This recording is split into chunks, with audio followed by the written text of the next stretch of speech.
నేడు AP cabinet సమావేశం జరగనుంది. పలు కీలక అంశాలకు కేబినెట్ ఆమోదం తెలపనుంది. కేబినెట్ ముందుకు నూతన బార్ పాలసీ రానుంది. మహిళల ఉచిత బస్సు ప్రయాణానికి కేబినెట్ ఆమోదం తెలపనుంది. సీఎం సింగపూర్ టూర్ పై కేబినెట్ లో చర్చించనున్నారు. కొత్త రేషన్ కార్డుల జారీకి కేబినెట్ ఆమోదం తెలపనుంది. రాజధాని అభివృద్ధి, భూ కేటాయింపులపై చర్చ జరగనుంది. కేబినెట్ ముందుకు నాలా చట్ట సవరణ బిల్లు రానుంది. ఎల్ఆర్ఎస్, బీఆర్ఎస్ పైన కేబినెట్ లో చర్చ జరగనుంది. ఫ్రీ హెల్డ్ భూముల్లో అక్రమాలపై కేబినెట్ చర్చించనుంది.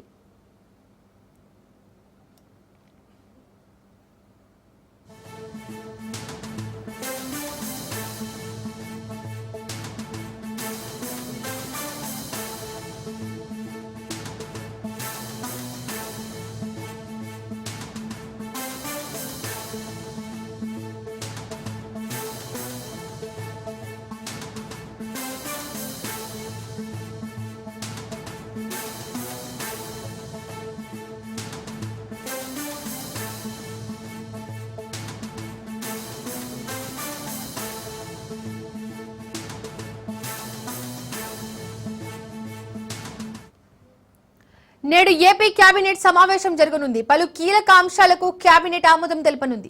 కేబినెట్ ముందుకు నూతన బార్ పాలసీ రానుంది. మహిళల ఉచిత బస్సు ప్రయాణానికి కేబినెట్ ఆమోదం తెలపనుంది. సీఎం సింగపూర్ టూర్ పై కేబినెట్ లో చర్చించనున్నారు. కొత్త రేషన్ కార్డుల జారీకి కేబినెట్ ఆమోదం తెలపనుంది. రాజధాని అభివృద్ధి, భూ కేటాయింపులపై చర్చ జరగనుంది. కేబినెట్ ముందుకు నాలా చట్ట సవరణ బిల్లు రానుంది. ఎల్ఆర్ఎస్, బీఆర్ఎస్ పైన కేబినెట్ లో చర్చ జరగనుంది. ఫ్రీ హోల్డ్ భూముల్లో అక్రమాలపై కేబినెట్ చర్చించనుంది. ఇక దీనికి సంబంధించి మరిన్ని డీటెయిల్స్ మా ప్రతినిధి వాసు ఫోన్ ద్వారా అందిస్తారు. వాసు, ఏపీ కేబినెట్ సమావేశానికి సంబంధించి ఏ అంశాలు చర్చలోకి రానున్నాయి, డీటెయిల్స్ ఏంటి? Good morning Deepika. ఈ రోజు ఏపీ కేబినెట్ సమావేశం 11 గంటలకు జరగనుంది. ఎప్పటి నుంచో శుభవార్త కోసం ఎదురు చూస్తున్న మహిళలకు ఏపీ సీఎం చంద్రబాబు నాయుడు ఇవాళ కేబినెట్ ద్వారా శుభవార్త చెప్తున్నారు. ఆగస్టు 15వ తేదీ నుంచి ప్రత్యేకంగా 4 బస్సుల్లో, అంటే metro liner, metro city, Palle Velugu, express, ఈ బస్సుల్లో కూడా ఎక్కడి నుంచి ఎక్కడికైనా ఆధార్ కార్డు తీసుకుని మహిళలు ప్రయాణించేందుకు వలువుగా ఈ రోజు కూడా కేబినెట్ సమావేశంలో తీర్మానం చేయనున్నారు. దీంతో పాటుగా అంటే ఒక సాధారణమైన బస్సులో జిల్లా నుంచి జిల్లా సరిహద్దుగా కాకుండా రాష్ట్రంలోనే, అంటే పల్లెవేలు కాడ నుండి దీనికి సంబంధించి సూపర్ లగ్జరీ కాకుండా ఓన్లీ ఎక్స్ప్రెస్ బస్సుల్లో మాత్రమే ప్రయాణం చేసేందుకు ఈ రోజున అధికారికంగా ముద్ర వేయనున్నారు. అయితే ఆగస్టు 15 పురస్కరించుకొని మహిళల కోసం ప్రత్యేకంగా ఏర్పాటు చేయనున్నట్లుగా ఏపీ ప్రభుత్వం కూడా ఈనాడు ప్రకటించనుంది.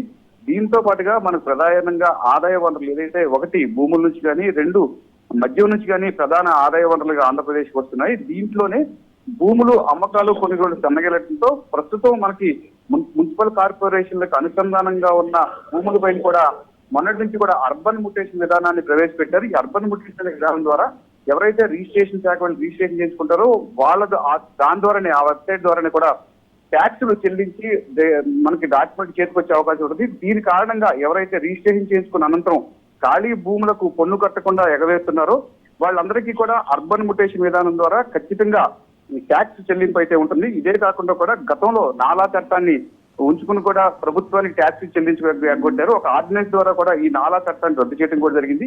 ఈ నాలా చట్టాన్ని రద్దు చేసి ఎల్ఆర్ఎస్ ట్యాక్స్, అంటే ల్యాండ్ రెగ్యులేషన్ ట్యాక్స్, అంటే వ్యవసాయ భూమిని వ్యవసాయేతర భూమిగా మార్చుకున్నప్పుడు ఆ ల్యాండ్ ని కమర్షియల్ భూమిగా మార్పు చేసుకునేందుకు కూడా ప్రభుత్వానికి ట్యాక్స్ చెల్లించవలసి ఉంటుంది.